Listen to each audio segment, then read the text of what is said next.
Professor, a nova legislação ela proíbe, por exemplo, a utilização de efeitos especiais nos programas de rádio e TV e também reduz o tempo de campanha eleitoral. Isso não é ruim para que o eleitor conheça o candidato? Na minha opinião, é muito ruim, foi muito ruim essa mudança. O tempo foi muito encurtado, o tempo de propaganda já na televisão e na rádio não era tão grande, né, diante do tempo que era maior de campanha eleitoral. O tempo de campanha eleitoral foi muito diminuído e o tempo de propaganda ficou ainda menor.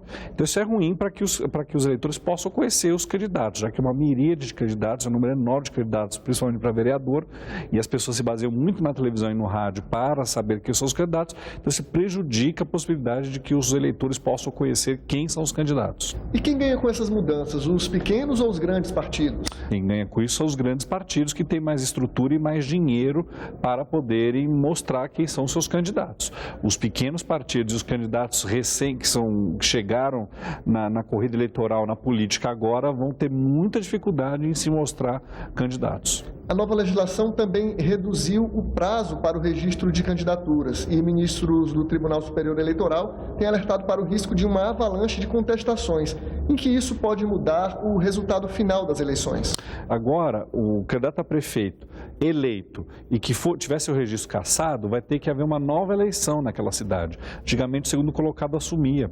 Então, vai haver ainda mais interesse na impugnação de candidaturas, porque impugnando a candidatura de um candidato eventualmente eleito, ele vai proporcionar uma nova eleição naquela cidade. Então pode criar um conflito político perigoso em vários municípios do Brasil. E no caso das eleições proporcionais, isso não pode mudar completamente o quadro das câmaras de vereadores?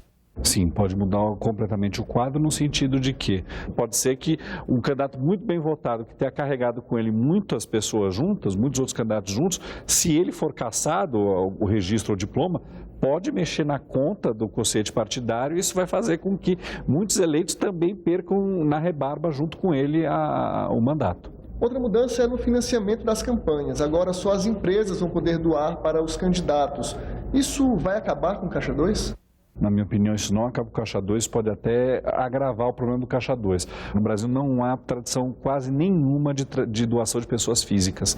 Então vão ser poucos recursos de poucas pessoas e as campanhas continuam caras, menos caras do que antes, porém caras. É caro fazer programa de televisão, é caro fazer programa de rádio, é caro fazer pesquisas.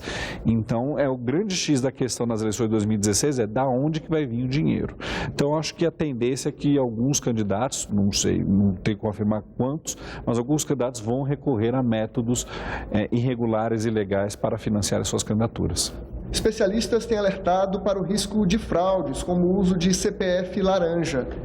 Por que é tão difícil ter eleições limpas no Brasil? O Brasil tem uma cultura de eleições sujas, de eleições ilegítimas e não normais há muitos anos. Se você pegar um livro de história do Brasil, desde o Império, quando tinha as eleições eram sujas, na República Velha, isso foi melhorando, mas principalmente em centros menores, isso acontece muito, compra de voto, compra de cabos eleitorais, utilização abusiva de meios religiosos, de meios de comunicação, de meios políticos e econômicos para que alguns candidatos consigam o seu intento em ser eleitos. Infelizmente, a tradição brasileira é essa, a Justiça Eleitoral, o Ministério Público tem feito um trabalho muito bom, mas o país é muito grande.